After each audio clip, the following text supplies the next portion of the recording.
Assalamu Walaikum. In this video, how to remove pattern from clothing in Photoshop. Let's begin.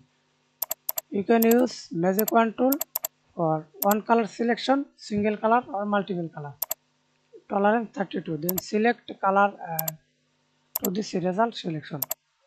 Or step 2, press Ctrl D, press Ctrl S. Okay. Another way, go to select tab, color range, select a single color.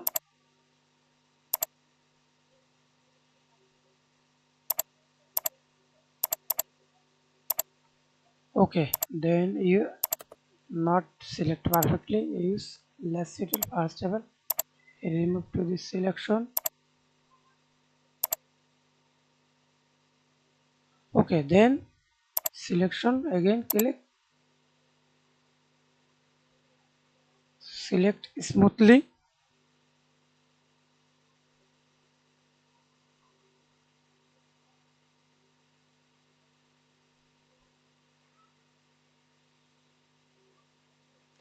Right click, fill, content error or pattern gray, use content error, normal opacity 100%. Press Ctrl D. That's it. Thanks for watching video. Please subscribe to my channel, like, comment, share.